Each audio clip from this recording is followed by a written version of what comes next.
These are some albums that I enjoyed in 2024 and get an honorable mention but didn't make it into my top 10. The first one is Nina by Iskoe, a Canadian Indigenous musician, and she put out a really great album, and one of my favorite ones was Song 2.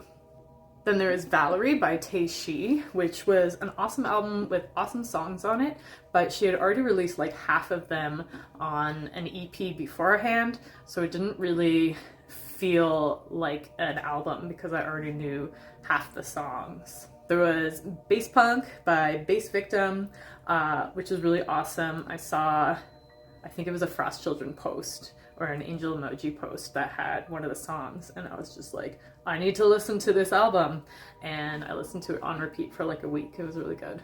And then I feel like a lot of people do not agree, but I really enjoyed Reasonable Woman by Sia. Like, it was her first real album in a long time, because the Christmas album, I don't care. Music, I didn't even bother listening to that after all of the controversy, but Reasonable Woman had some really great bangers. My favorite was Immortal Queen, and I Forgive You also like cuts really deep. There's Grief by Zeal and Ardor, which wasn't as like heavy as their last album, but it was still really good. There was Disease that like really gives me like David Bowie reality vibes, so I loved it. Oh, and then there is Are You the Only One Now, which really reminded me of like Radiohead. So I really enjoyed those two tracks.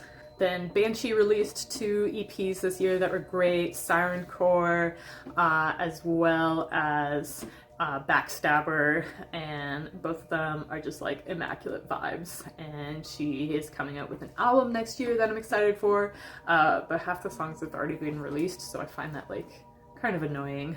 Then there was the Asaki EP, Collective Obsession, which was like a whole EP of collaborations, and it was good. It was not my favorite Asaki EP, but I still listened to it and I really enjoyed it.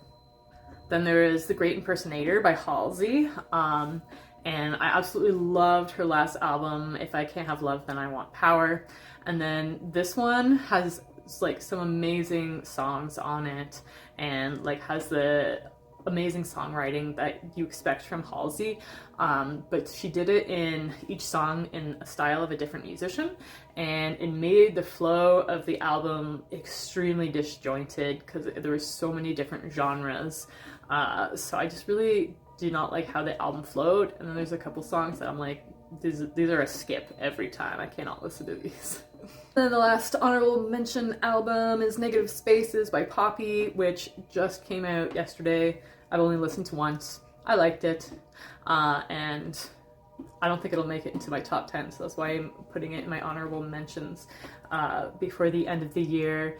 And I really like that she's just continuing to explore like the metal genre, because like I Disagree was the greatest album ever, and then Flux was like the greatest disappointment ever.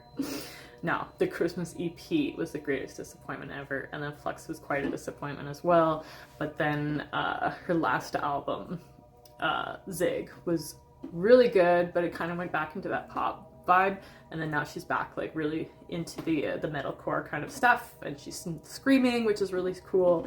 So I'm excited to listen to that album more the rest of this year.